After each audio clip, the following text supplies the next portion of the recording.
La plupart des fans croient que le temple de la renommée se résume aux chiffres bruts, mais la réalité est bien plus nuancée.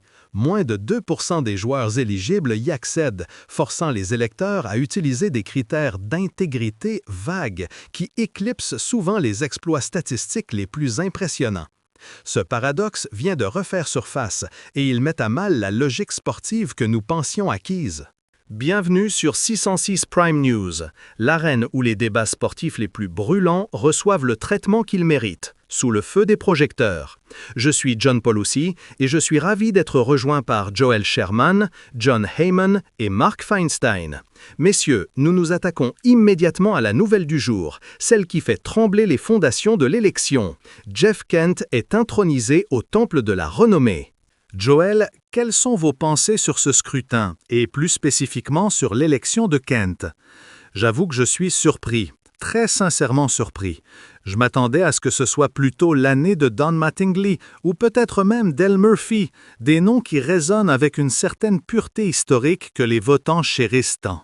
Et pourtant, en y regardant de près, je suis toujours d'avis qu'il y avait sur cette liste deux véritables légendes qui méritaient leur place, au-delà de toute considération morale, et ils n'ont pas été élus. Je parle bien sûr de Barry Bonds, qui a d'ailleurs joué avec Jeff Kent, et de Roger Clemens. Je sais pertinemment ce qui leur est reproché, je connais les arguments contre eux qui ont créé cette fracture générationnelle chez les votants, mais cela ne change rien au fait qu'ils furent deux des plus grands joueurs de l'histoire du baseball, point final. Et l'on dispose de preuves assez solides, surtout dans le cas de Bonds, qu'il était déjà un joueur historiquement grand avant même que la fameuse ère des stéroïdes ne le rattrape ou ne le change. Ces deux-là étaient les véritables candidatures du temple de la renommée sur ce bulletin, et ils continuent d'être ignorés. C'est là que je vais légèrement diverger, John, intervient Mark Feinstein, la voix teintée d'une certaine satisfaction. J'aime le fait que les joueurs liés aux stéroïdes aient été écartés. Le système a fonctionné cette fois-ci, et ils ont élu un joueur pour lequel j'ai voté, Jeff Kent. C'était un frappeur phénoménal, un joueur de caractère. J'avais secrètement espéré que Mattingly et Murphy y parviennent également. Je les ai toujours adorés, je les ai inscrits sur chacun de mes bulletins de vote au fil des ans, et je crois qu'ils le méritaient. Mais surtout, je valorise énormément la partie du critère qui concerne l'esprit sportif et l'intégrité. C'est un poids lourd dans ma décision. Je voulais que les électeurs tiennent compte de ces aspects. Kent a frappé 377 circuits, je le reconnais, ces chiffres sont là, mais pour moi, la crédibilité de ce temple réside dans sa capacité à se dresser contre la tricherie. Je félicite les votants, je félicite les dirigeants du temple pour leur fermeté. À mes yeux, si vous avez triché et que vous êtes en concurrence directe avec des joueurs propres, et c'est bien une compétition lorsque vous pouvez voter pour jusqu'à 10 noms, vous avez le droit de voter pour un joueur stéroïdé si cela vous chante, bien sûr, mais voter pour un joueur stéroïdé au détriment d'un joueur intègre, propre, qui a fait preuve d'un grand esprit sportif, non. Je suis d'accord avec la décision de les avoir écartés cette année encore. Mais John, lance Joel, y avait-il une liste officielle des joueurs propres? Comment définissons-nous cela? Nous savons qui ils sont, Joel, rétorque John Polosi, avec un soupir exaspéré. Nous savons parfaitement qui ils étaient. Moi, Jon Heyman, j'avoue que je ne suis pas aussi âgé que mes confrères pour avoir voté pour Mattingly ou Murphy à l'époque, mais j'ai voté pour Kent chaque année où il était éligible. J'ai également voté pour Bonds, Clemens et Sheffield. Je comprends parfaitement pourquoi ces trois derniers n'ont pas été acceptés. Et je suis heureux que Jeff Kent ait enfin obtenu ce qu'il méritait. Et d'ailleurs, pour revenir à ce qu'a dit John, il y a une limite stricte de 3 joueurs maximum que l'on peut inscrire sur le bulletin de l'ère du comité. C'est un scrutin incroyablement difficile à naviguer. De mon point de vue, messieurs, l'élection de Kent est aussi la reconnaissance tardive d'une des meilleures séries de l'histoire du baseball, la série de championnat de la Ligue nationale de 2004, même si beaucoup d'entre nous regardions surtout l'ALCS cette année-là. Le dramatique coup de circuit de Kent lors du match 5 est gravé dans les mémoires. Il devient désormais le 3e membre des Astros, l'équipe perdante de cette série épique, à entrer au temple. Peut-être que Carlos Beltran sera le 4e plus tard cet hiver. Mais assez parlé du passé. Tandis que les réunions d'hiver débutent à Orlando, nous allons commencer avec Marc. Y a-t-il un joueur majeur qui va signer pendant que nous sommes ici? Si cela doit arriver, je pense que ce sera Kyle Schwarber, affirme Marc sans hésiter. Il possède la plus grande puissance disponible sur le marché. Je ne vois personne qui puisse vraiment lui faire concurrence. Pete Alonso est le plus proche de Schwarber sur ce marché, mais je considère que Schwarber est un cran au-dessus, une menace instantanée sur le bâton, et donc il n'attendra personne. Schwarber a son propre marché. Il y a des équipes qui le veulent désespérément. Philadelphie veut le récupérer et d'autres sont clairement dans la course, notamment les Mets et les Red Sox. Son marché commence à se cristalliser. Et cela ne me surprendrait pas du tout que Kyle Schwarber soit le premier domino majeur à tomber ici à Orlando. Oui, ça me semble être la bonne réponse, acquiesce John Polossi. Avec Philadelphie, Boston, même les Mets, Pittsburgh et Baltimore, il y a une concurrence féroce. Néanmoins, je vais prendre un risque et m'éloigner un peu du consensus pour parler de Ranger Suarez. Il semble que son pédigré en séries éliminatoires attire beaucoup d'attention. Baltimore, les Cubs et d'autres équipes sont intéressées. Il se distingue des autres lanceurs. Il n'a pas l'usure de certains de ses homologues et son excellent bilan en série lui donne une aura particulière. Je pense que quelqu'un va sauter sur l'occasion et s'assurer les services de Ranger Suarez rapidement. C'est mon lanceur partant préféré sur le marché, confirme Joel. On peut le faire lancer dans n'importe quel grand marché ou dans n'importe quel grand match sans crainte. Cela dit, je suis d'accord avec Marc. Je vois Kyle Schwarber non seulement partir tôt, mais surtout, je crois qu'il doit partir tôt. Le marché est trop encombré. John et Marc ont bien détaillé le nombre d'équipes qui vont se battre pour lui, même si Kyle Tucker va obtenir beaucoup plus d'argent que Schwarber. Mais il y a plus d'équipes qui se positionnent sur Schwarber, et ces équipes ont besoin de clarté. Elles ont besoin de savoir « Ah, nous n'aurons pas ce frappeur, il faut donc passer à Alonso, ou à Breman, ou à Bellinger, etc. » Cela doit se produire rapidement et il y a de bonnes chances que cela se concrétise ici, aux réunions.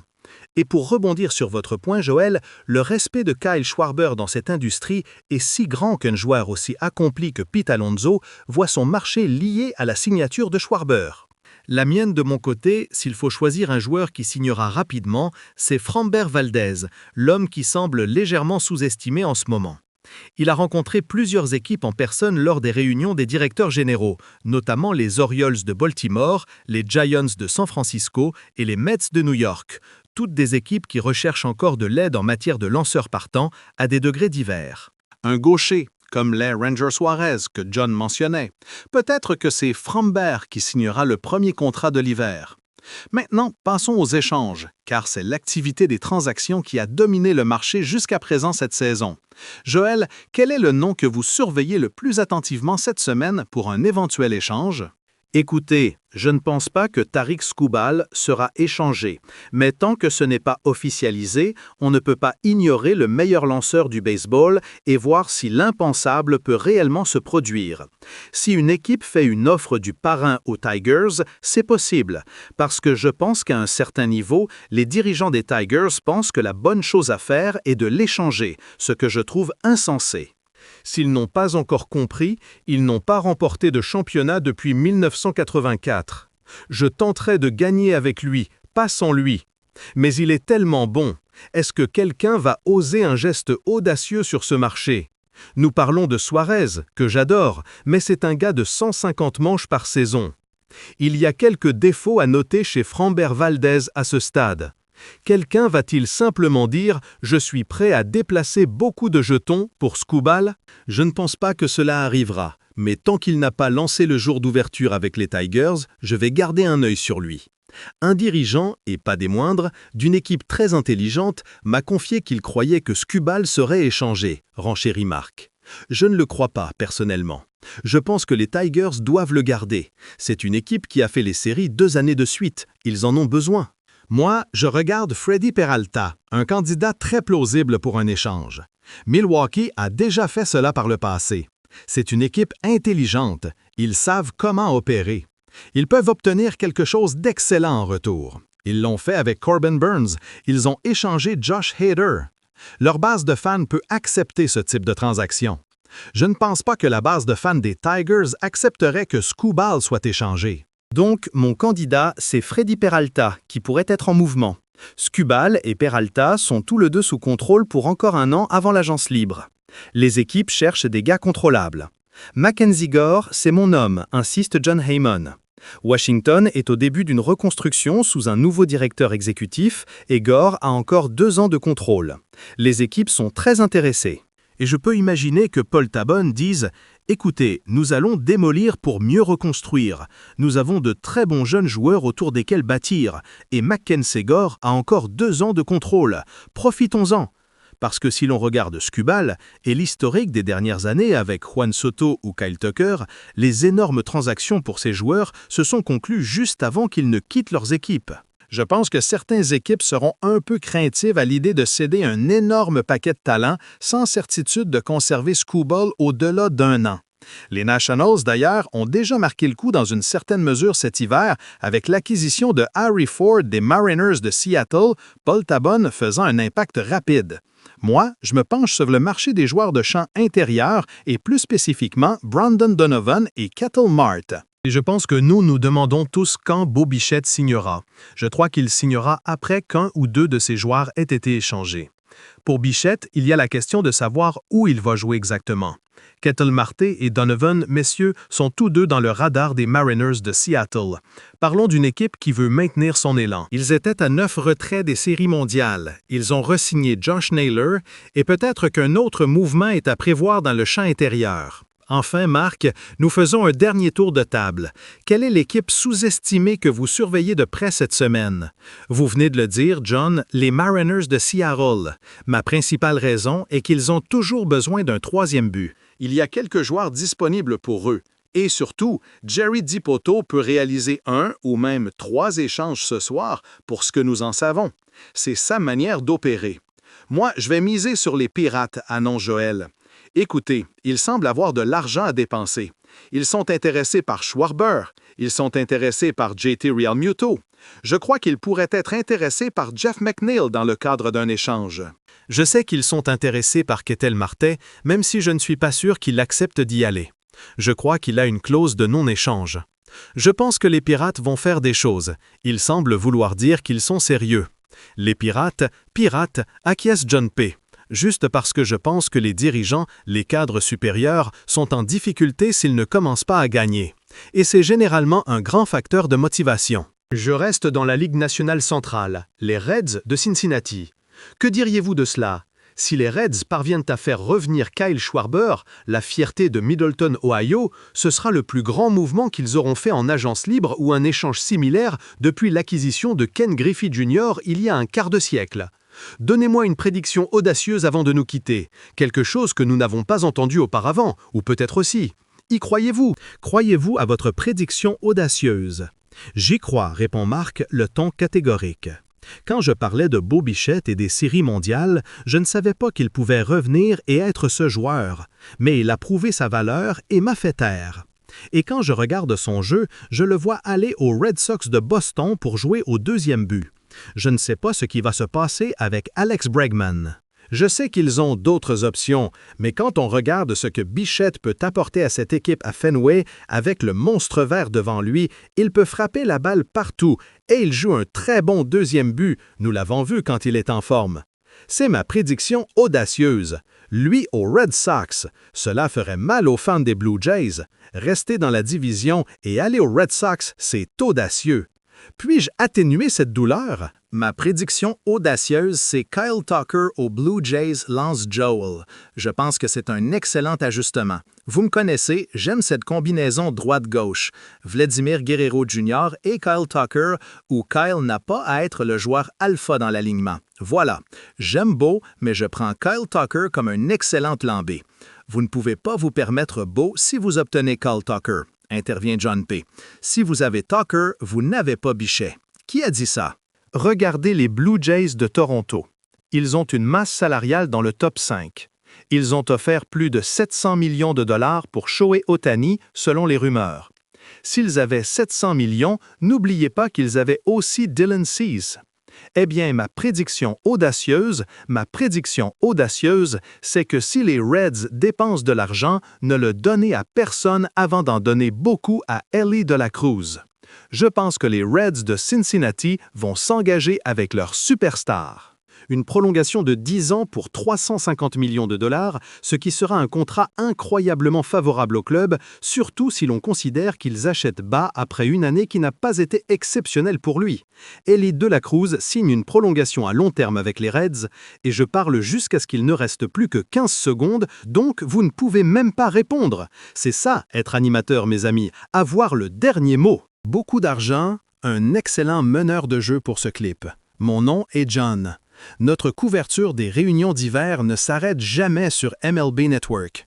Donnez-leur un coup au visage, pas à moi. Salut l'ami. Reprenons l'actualité brûlante ici à Orlando, car si les réunions d'hiver sont déjà animées par les rumeurs, l'attente est insoutenable concernant la première signature majeure. Tous les yeux sont rivés sur Kyle Schwarber et il doit être le catalyseur. Son pouvoir de frappe est sans égal dans ce marché. Et l'enjeu pour lui n'est pas d'attendre, mais de solidifier son propre segment. Les Phillies le veulent désespérément, mais les Red Sox, les Mets et même un outsider comme Pittsburgh sont dans la course. Si Schwarber signe ici, cela force le marché des frappeurs lourds à se déclencher immédiatement. L'avenir de Pete Alonso, un joueur que beaucoup estiment être le concurrent le plus proche de Schwarber en termes de puissance pure, est inextricablement lié à cette première signature. Jusqu'à ce que ce domino tombe, des joueurs comme Cody Bellinger ou même, dans une moindre mesure, les autres grands noms comme Kyle Tucker resteront en suspens. Schwarber doit donner le ton pour que les équipes sachent « Avons-nous manqué notre cible A ?» Il est temps de passer à B, C ou D. Mais si les signatures sont importantes, l'activité commerciale a dominé jusqu'à présent la Hot Stove Season. La grande énigme reste Tarik Skubal. Est-il intouchable? Un exécutif de haut niveau m'a confié qu'il croyait que Skubal serait échangé, mais la logique sportive des Tigers semble dicter de le garder pour gagner maintenant 2 ans de suite. Cependant, l'argument de la prudence est puissant. Échanger un paquet massif de jeunes talents pour un lanceur qui pourrait partir après une seule saison d'1 an de contrôle est effrayant pour les directions générales. C'est pourquoi des noms comme Freddy Peralta des Brewers, un club habitué à maximiser la valeur de ses lanceurs avec 2 années de contrôle, ou Mackenzie Gore des Nationals, également avec un contrôle précieux, deviennent plus attrayants pour les équipes cherchant la certitude et la longévité. Milwaukee est un vendeur intelligent et la base de fans des Brewers acceptera une transaction de Peralta plus facilement que Détroit n'accepterait de perdre Skubal, même si ce dernier est le joyau de la couronne. Au-delà des gros titres, qui sont les équipes sous radar prêtes à frapper fort? Les Seattle Mariners, sans aucun doute, qui étaient à 9 retraits des séries mondiales et dont le DG, Jerry Dipoto, est réputé pour sa propension aux transactions multiples. Ils ont un besoin criant en 3e base et leur intérêt pour des joueurs comme Brendan Donovan ou Ketel Marte est manifeste. Acquérir l'un de ces joueurs consoliderait leur élan. Et puis, il y a les Pirates. Pittsburgh semble avoir de l'argent à dépenser et une urgence de gagner. La pression sur l'exécutif est un moteur puissant. Leur présence dans les discussions pour Schwarber et d'autres grands noms montre une intention sérieuse de briser leur inertie. Enfin, nous ne pouvons ignorer les Reds de Cincinnati. Si l'extension audacieuse proposée à Elly De La Cruz, ce contrat de 10 ans pour 350 millions de dollars qui pourrait s'avérer une aubaine pour le club, se concrétise, cela signalerait que Cincinnati est prêt à redevenir un acteur majeur. Et si, en plus, il ramenait Kyle Schwarber, l'enfant prodige de l'Ohio, ce serait le plus grand mouvement des Reds depuis Ken Griffey Jr. L'un des mouvements les plus audacieux reste cependant celui impliquant Bo Bichette aux Red Sox pour jouer 2e but, une prédiction qui ferait mal aux fans des Blue Jays, mais elle est basée sur le besoin des Red Sox d'un joueur d'impact capable de frapper au Fenway Park. Une autre spéculation intense place Kyle Tucker à Toronto pour former un duo droit-gauche explosif avec Guerrero Jr. Bien qu'un tel mouvement, combiné à la signature de Bichette, semble financièrement impossible à réaliser. La certitude est que ces Winter Meetings ne seront pas calmes. Le marché doit bouger, et rapidement, pour mettre fin à cette saison d'attente fiévreuse. Nous sommes au cœur de l'action, prêts à analyser chaque transaction. Si vous avez apprécié cette analyse approfondie des réunions d'hiver et que vous voulez rester informé de chaque rumeur, assurez-vous de laisser un like, de partager cette vidéo avec vos amis passionnés de baseball et surtout, abonnez-vous à 606 Prime News pour ne rien manquer de notre couverture. Selon vous, quelle équipe prendra le plus grand risque cette semaine? Celle qui échange une fortune pour Skubal ou celle qui signe Schwarber au prix fort? Laissez vos prédictions dans les commentaires ci-dessous.